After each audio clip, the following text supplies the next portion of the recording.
Hoje nós vamos falar sobre a redação do Enem e vamos analisar uma redação nota 1000. Então, pega a caneta ou o caderno que vamos começar. E hoje nós vamos falar sobre a argumentação da redação do Enem. O segundo e o terceiro parágrafos. Ambos têm a mesma estrutura, então tudo que nós comentarmos aqui vai servir para o segundo e terceiro parágrafos, guardado as suas proporções. Então, o que eles têm de estrutura?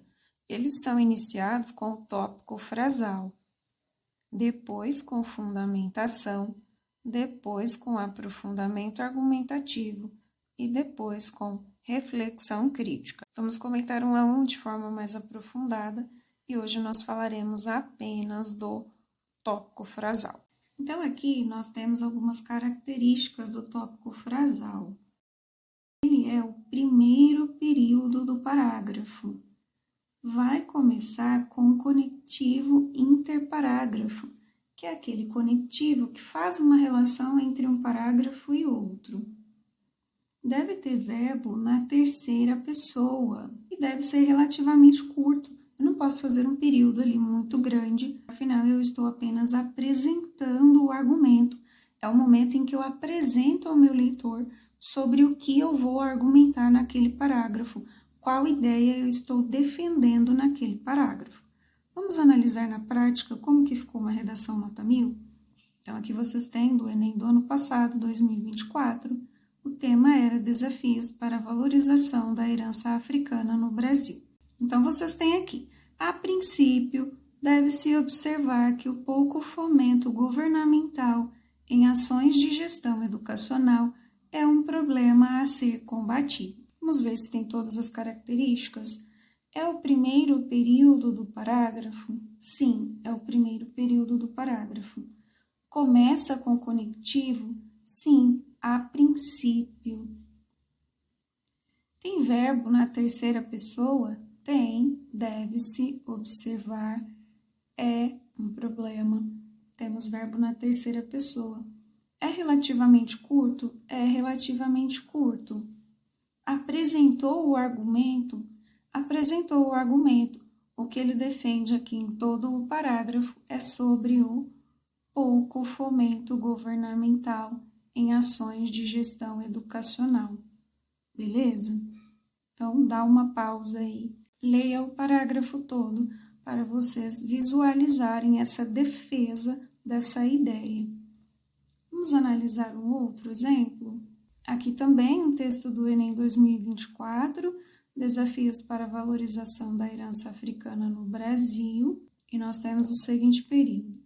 Diante do cenário exposto, as políticas públicas ineficazes possibilitam a desvalorização do legado africano no país, uma vez que elas impedem o estabelecimento concreto de uma revisão histórica pautada em mais oportunidades, proteção e visibilidade para pessoas pretas. Vamos analisar aqui as características. É o primeiro período do parágrafo? Sim, é o primeiro período do parágrafo. Começa com conectivo? Sim, diante do cenário exposto. Está em terceira pessoa? Sim, as políticas públicas ineficazes possibilitam a desvalorização do legado. Elas impedem o estabelecimento concreto.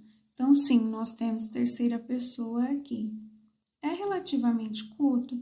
É relativamente curto, não tem um período muito longo aqui. Embora ele comentou um pouco mais a ideia, mas continua sendo relativamente curto. Apresenta o argumento que será defendido no parágrafo? Sim, apresenta o argumento. Ele vai falar sobre as políticas públicas que são ineficazes e impedem essa concretização dessa revisão histórica eficiente. Então, dê uma pausa, leia o parágrafo todo para vocês compreenderem como foi essa argumentação da ideia. Beleza? Trouxe aqui para vocês alguns conectivos que podem ajudá-los aí na escrita. Lembrando que o segundo e o terceiro parágrafo, eles têm a mesma estrutura, porém, eles têm sequência distinta ali no texto. Então, os conectivos que nós iniciamos, o segundo e o terceiro, são diferentes. Então, eu coloquei aqui para vocês alguns conectivos para iniciar o segundo parágrafo.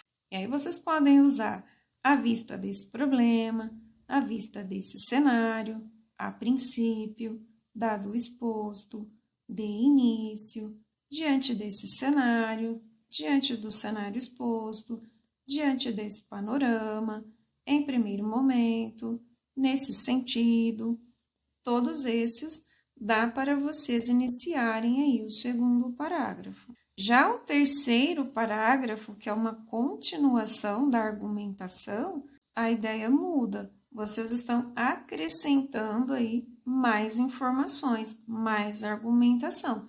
E aí, dependendo do movimento argumentativo que vocês estão fazendo, vocês poderão usar ademais, além disso, nesse sentido, outro sim, por conseguinte, sob essa ótica e outros mais. Aí fica a critério de vocês. Aqui são apenas sugestões. Se você tem dúvida na introdução, volte nos vídeos da playlist de introdução da redação Enem, que pode ajudá-lo aí na construção do seu raciocínio. Espero ter ajudado. Vejo vocês no próximo vídeo. Tchau!